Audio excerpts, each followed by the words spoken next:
All right, today we're going to talk about the invisible forces that are literally holding our world together and, sometimes tearing it apart. We're going to get into one of the most fundamental ideas in all of physics and engineering, stress. And to get us started, I've got a little puzzle for you. Seriously, think about it. You've got a huge bridge spanning a river, a submarine way down in the deep ocean, and a simple book that you can slide across your desk. I mean, they couldn't seem more different, right? But they actually share this really powerful invisible connection. And that's it. That's the secret. Every single one of them is experiencing physical stress. Now look, this is not the kind of stress you feel before a big exam. In physics, stress is something way more concrete. So, what does it actually mean?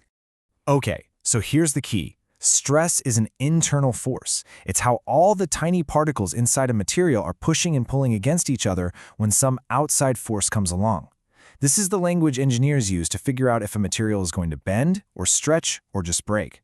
Honestly, understanding these forces is the reason our buildings stay up and our planes stay in the sky. So, we're going to break this all down into three main types, what I like to call the three pillars. And our very first pillar is probably the one that's easiest to picture. It's called longitudinal stress. Just think of it as the stretch and squash force. The name kind of gives it away, right? Longitudinal just means it acts along the long axis of something. But here's the thing. This force can work in two completely opposite ways, pulling and pushing. It's really two sides of the same coin. On one side, you have tensile stress. That's a pulling force. Picture the cables on a suspension bridge just being stretched constantly. That's tension. Then on the other side, you've got compressive stress. This is a pushing or a squeezing force. Think about the giant pillars holding that exact same bridge up. They are under an incredible amount of compression. So, the main thing to remember for this first pillar is super simple. It's all about changing the length. The material either gets longer because of tension or it gets shorter because of compression. That's it. Okay, pillar number 2, volumetric stress. If the first one was stretch and squash, you can think of this one as the all-around pressure stress. It's what happens when a force hits from every single direction all at once. And the perfect example here is that submarine from our puzzle. Imagine it diving deeper and deeper into the ocean. The water pressure is pushing on it from the top, the bottom, the sides, every single point on its hull, all at the same time. That incredible uniform squeeze, that is volumetric stress. And this is what makes it so different. See, longitudinal stress changes an object's length, but volumetric stress, it changes the object's total volume. It literally gets smaller, but it doesn't get warped or distorted.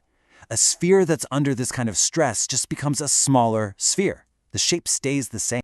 And that brings us to our third and final pillar. And this one can be a little bit tricky to visualize at first. It's called shearing stress. So if longitudinal was about stretching and volumetric was about squeezing, shearing is all about sliding. With this one, the force isn't pulling or pushing straight on. It's pushing across a surface. This is exactly what's happening with that book from our puzzle. If you put a big book on a table and push the top cover sideways, what happens? The pages slide a little bit against each other. That's a shear force right there. So here's what's so important about this one. Shearing stress doesn't change the length and it doesn't change the volume. It changes the object's shape. It deforms it, it twists it, it makes it lean over. A perfect square might turn into a parallelogram. It's all about changing the internal angles of the material. So we've done the stretch, the squeeze, and the slide. Now let's put it all together. Let's look at all three of these pillars side by side so it's crystal clear how they're different. And here it is, the whole story in one place. Just remember, longitudinal stress is a push or a pull that changes an object's length. Volumetric stress is that all-around pressure that changes its volume. And shearing stress is that sliding tangential force that changes its shape. It really all just boils down to where the force is coming from and what kind of change it causes.